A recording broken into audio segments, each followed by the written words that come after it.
एकदम सुपरिचित एक भजन आपके साथ पढ़कर थोड़ा बातें उसका आधारित शेयर करने के लिए हमको मौका इच्छा है।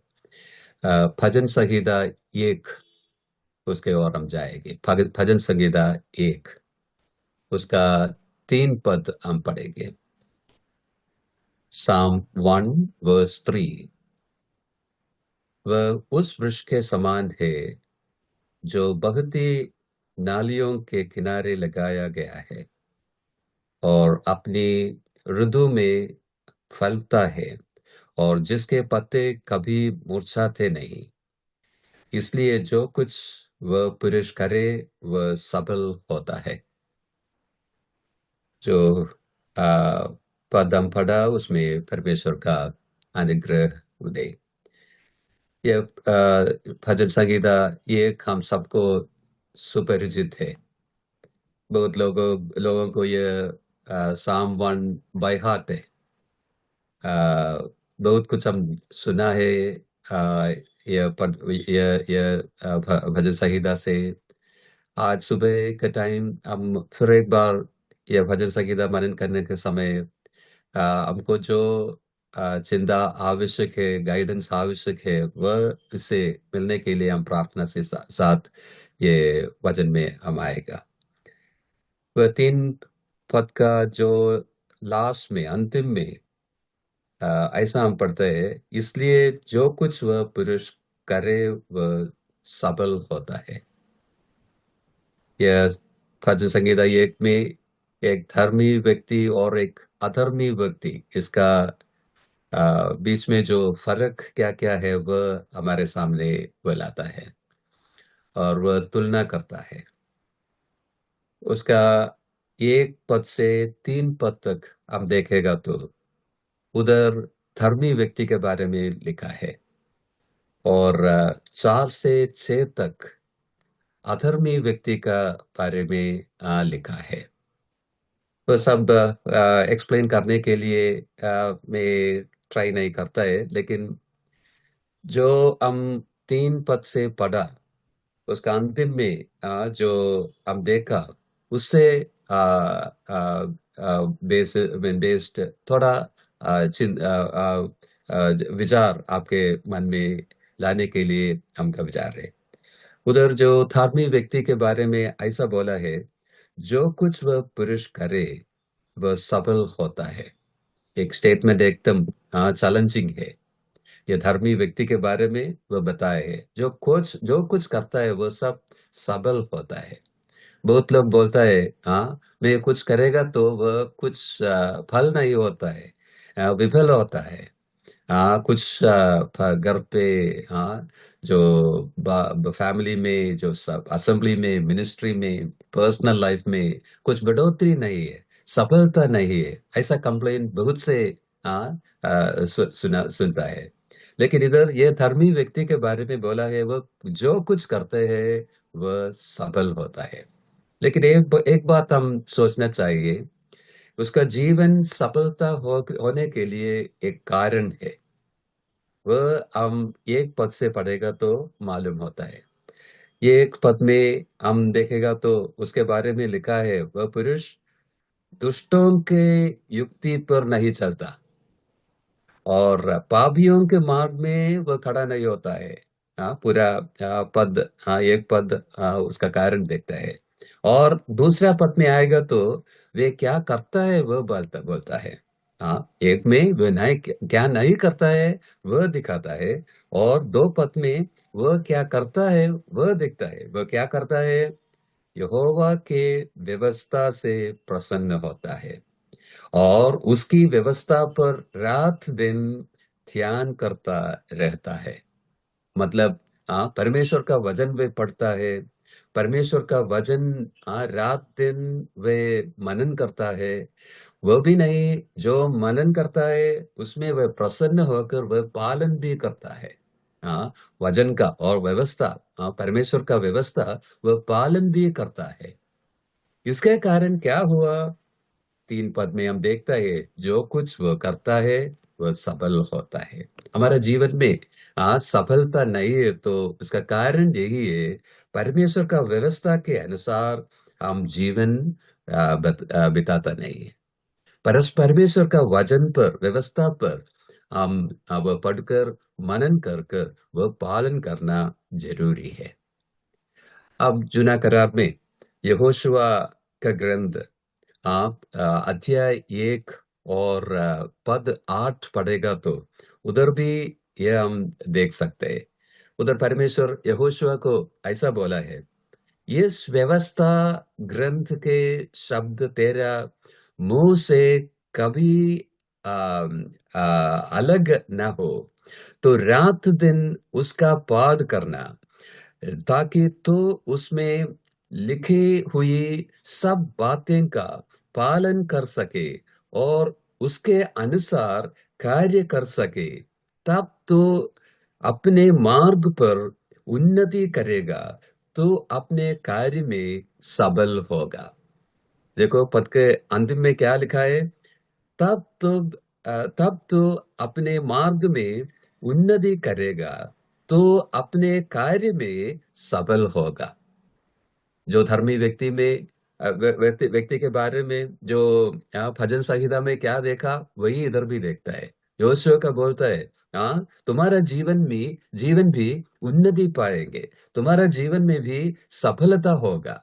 लेकिन उधर वह स्टेटमेंट का पहले शुरुआत में ऐसा दिखा है, तब तो अपने मार्ग में उन्नति पाएगा। तब तब मतलब जो लिखा है उसका ऊपर दिखा है, वह उसका शर्त है। उन्नति पाने के लिए, सफलता मिलने के लिए कुछ शर्त है, कंडीशन है। वह क्या है? यह व्यवस्था ग्रंथ मतलब हमारे लिए यह बाइबल है। हाँ, वह परमेश्वर का वचन है। वह परमेश्वर का वचन हम पढ़ने का है, उसमें ध्यान करने का है, मनन करने का है, और वह पालन करने का है। ऐसा है तो उन्नति और सफलता हमारा जीवन में भी होगा। यही है जो वायदा परमेश्वर का वचन में हमको मिलता है। ये सुबह के समय में परमेश्वर का वचन मनन करने का समय है। हमारा जीवन परखना चाहिए, सफलता है क्या, उन्नति पाता है क्या। कष्ट वह सब होगा, लेकिन परमेश्वर का महिमा के लिए जीवन बिताना बहुत जरूरी है।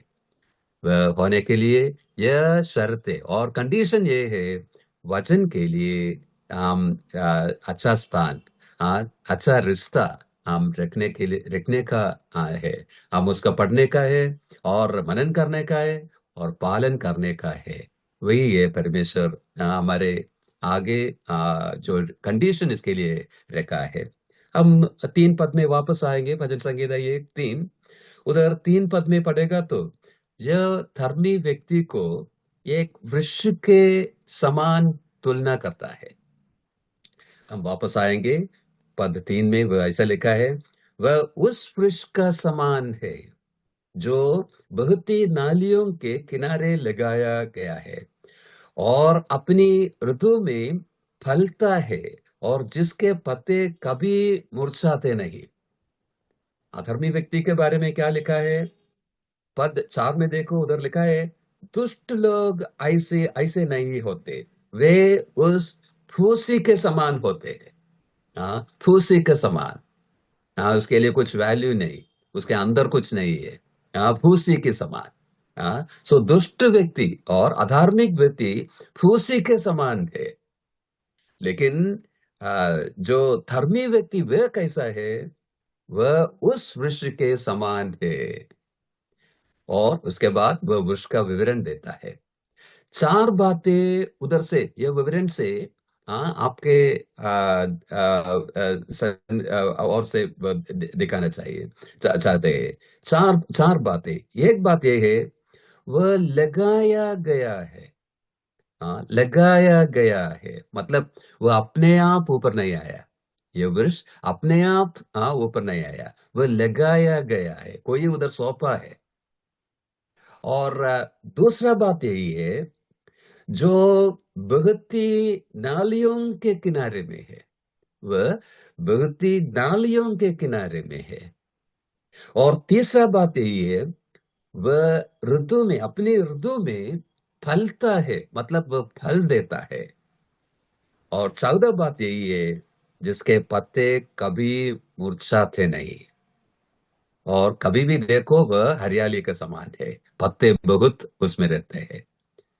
ये चार बातें हम देखते हैं, वो एकदम इम्पोर्टेंट है। हाँ, स्पिरिचुअली देखेगा तो, आत्मिक तौर से देखेगा तो हमारे जीवन में। हाँ, पहले बात में ये बोला, वह लगाया गया है। हाँ, दूसरा बात, बहुत ही नालियों के किनारे में है।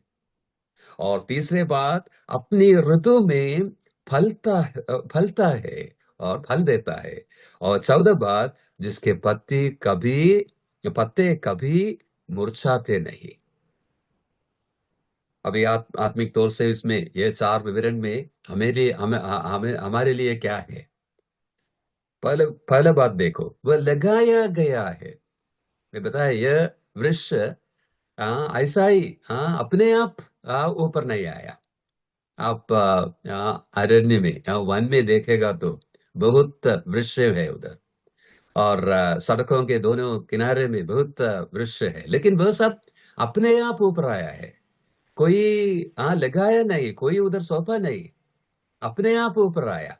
लेकिन परमेश्वर का जो संत जन, नहीं तो धर्मी लोग, वह अपने आप ऊपर आए नहीं, परमेश्वर ने उसको आगे लाया। हम परमेश्वर का वचन में पढ़ेगा तो जूना करार में और नया करार में, दोनों विभाग में बहुत वर्सेस मिलता है।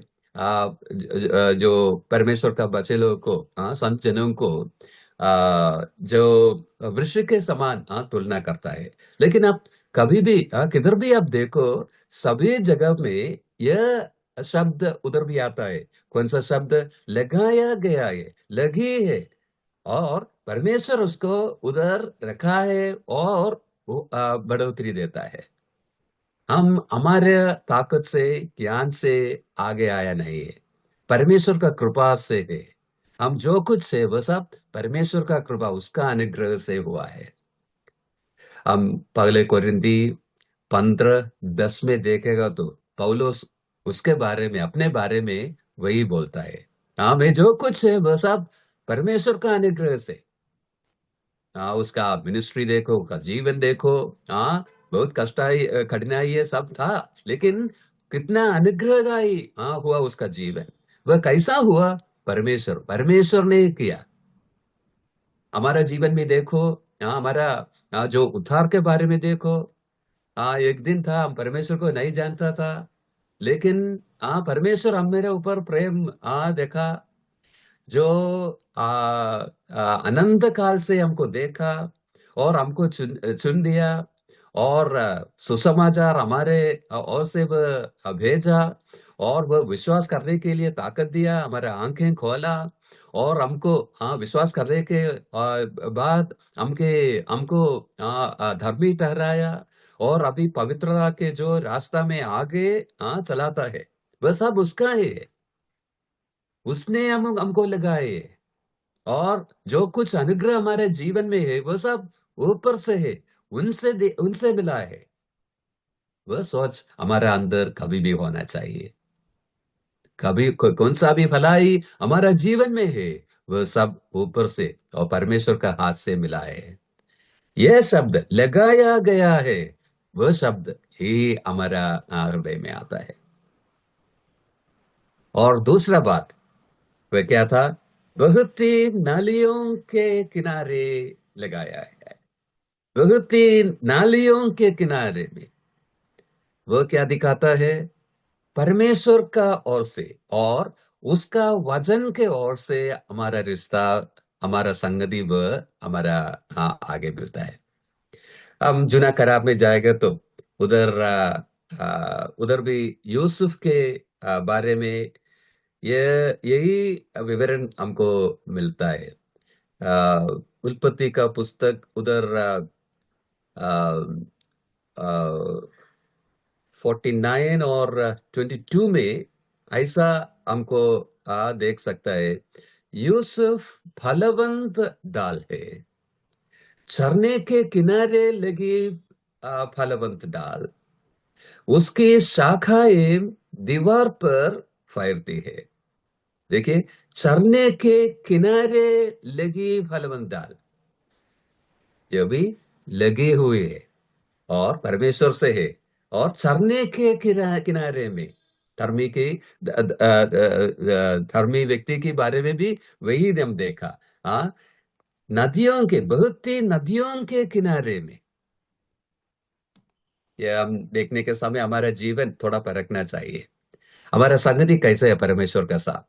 हाँ, हम भी उसका फॉलोअर होगा, हम भी उसका बच्चे होगा, वो सब बराबर है। लेकिन हमारा संगति, हर दिन का संगति कैसा है, फेलोशिप कैसा है, वजन के ओर से हमारा रिश्ता कैसा है, वह हम सोचना चाहिए।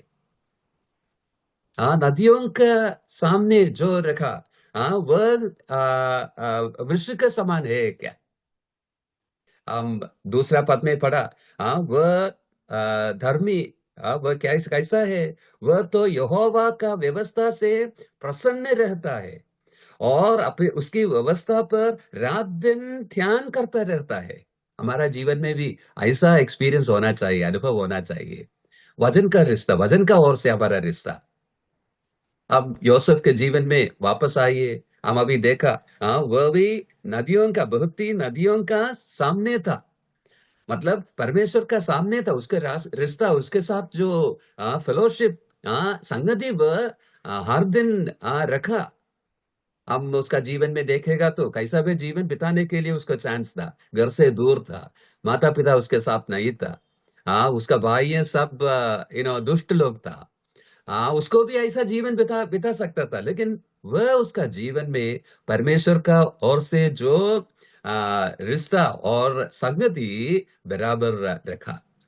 हम उत्पत्ति का 39 अध्याय में आएगा तो हम बार बार वह बात हम देखते हैं। वह जेल में था, लेकिन उधर हम देखता है परमेश्वर को उसका साथ था। 4 बार हम वह देखता है, परमेश्वर को उसका साथ था, परमेश्वर को उसका साथ था। मतलब वह परमेश्वर और अपने बीच में कुछ आने की अनुमति नहीं किया, पाप अंदर आने के लिए अनुमति नहीं किया। पाप में गिरने का जो चांस था, उससे वह दौड़ कर भाग दिया। ऐसा होना चाहिए हमारा जीवन में, नदियों के सामने। उसका मतलब वही है, परमेश्वर ने उसका शिष्यों को ऐसा बोला, अबाइड इन मी, हमसे आप रखना चाहिए। वैसा रिश्ता और फेलोशिप परमेश्वर को हम भी हर दिन रखने का बहुत आवश्यक है। यही बात, ये फ्रेस में हम देखते हैं, बहुत ही नालियों के किनारे में। और तीसरा बात, अपनी ऋतु में फलता है, मतलब फल देता है। यह वृक्ष फल देता है। नवाकरण में हम देखेगा तो जो फल के बारे में बहुत कुछ हम देखता है। गलातियों की पत्री 5वें अध्याय में हम आत्मा के फल के बारे में हम देखता है। और फिलिपियों की पत्री 1:9 में उधर नीति फल के बारे में हम देखता है।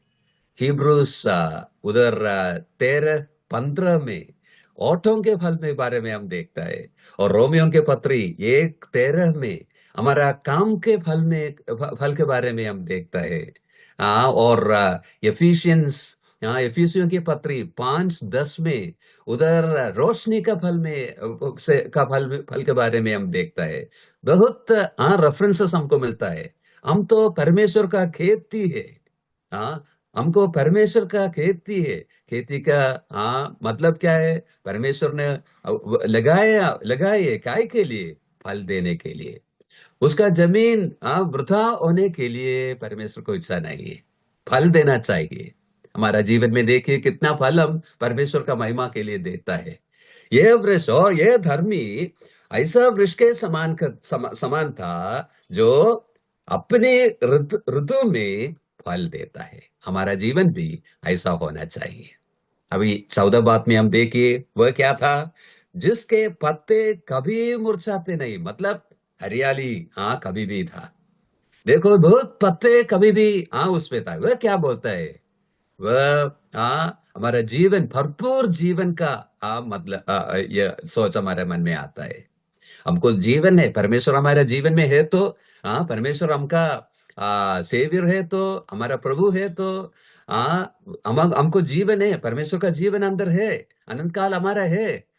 लेकिन हमारा जीवन भरपूर होना चाहिए, अधिकतम होना चाहिए हमारा जीवन, परमेश्वर का जीवन। ऐसा है तो हमको भी यही विशेषण विवरण हमारा जीवन के ओर से बता सकते हैं, जिसकी पत्ते कभी मुरझाते नहीं। दूसरा बात भी हम सोचना चाहिए।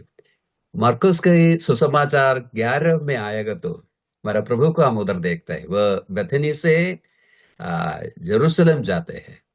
उसका जो लास्ट वीक था, वही वीक में बेथनी से सुबह के टाइम पे यरूशलेम जाते हैं। यरूशलेम जाते जाते समय उसको भूख लगा, और एक अंजीर का वृक्ष था उधर, बहुत पत्ते थे बाहर। हाँ, अंजीर का वृक्ष में पत्ते है तो उसका अंदर फल भी होना चाहिए। उसका समय नहीं होगा, ऋतु नहीं होगा, फिर भी पत्ते है तो उसमें फल भी होना चाहिए। यह वृक्ष में पत्ते बहुत था, फल भी होगा सोचकर परमेश्वर ने उसका सामने गया। फिर क्या हुआ? कुछ फल नहीं था। कुछ फल नहीं था। हमको मालूम है वह सब। वह क्या दिखाता है? हमारा जीवन सिर्फ बाहर से बहुत कुछ दिखाएगा तो वह नहीं होगा, अंतर फल भी होना चाहिए, नहीं तो कपट भक्ति है। परमेश्वर को पसंद नहीं है ऐसा जीवन के। हमारा जीवन कैसा है? प्लेटफॉर्म, ये जूम प्लेटफॉर्म में आता है, कभी भी मीटिंग के लिए कंटिन्यूअस आता है, और मंडली का सभा उधर भी जाता है, गाना गाता है, ये गाता है, ये करता है, बहुत करता है। बाहर पत्ते बहुत थे, लेकिन फल है क्या? परमेश्वर पत्ते के लिए देखता नहीं, फल के लिए देखता है। हमारा जीवन परखने का जरूरत बहुत है। धर्मी व्यक्ति, उसका विवरण देखता था। हम भी धर्मी तरह है, लेकिन हमारा जीवन उसका अनुसार होना चाहिए। अधर्मी व्यक्ति भूसे के जैसी है, हमारा जीवन ऐसा नहीं होना। हमारा जीवन फलवंत वृक्ष के समान होना चाहिए। 4 बातें मैं बताया, वह लगाया गया है, मतलब परमेश्वर से है, वह उसने लगाया है। दूसरा बात, बहती नालियों का सामने है, परमेश्वर का, उसका वचन के ओर से जो संगति का बारे में वो बोलता है। बीच में कुछ आने का अनुमति मत दे। पवित्रता हमारे जीवन में रखने का प्रयास करना चाहिए। और तीसरे बात, अपने ऋतु में फलता है। बहुत बल का बारे में मैं बताया, वह हमारा जीवन में होना चाहिए। परमेश्वर उसके लिए देखता है। और 14 बात, जिसके पत्ते कभी मुरझाते नहीं। उसका मतलब क्या है? भरपूर जीवन हमारा जीवन होना चाहिए। और बाहर से पत्ते हैं, अंदर फल नहीं है तो परमेश्वर का श्राप हमारा ऊपर है। परमेश्वर का जो जमीन को हम वृथा निवेश करता है, ऐसा जीवन परमेश्वर हमारे हमसे नहीं इच्छा करता है। इसलिए परमेश्वर का महिमा के लिए हम जीवन बिताना चाहिए। अब जो ये सुबह का समय में क्या क्या हम शेयर किया, वो हमारे लिए अनुग्रह होने के लिए हमारा प्रार्थना है। हम सबको परमेश्वर अनुग्रह दे। Thank you very much. सबको सलाम।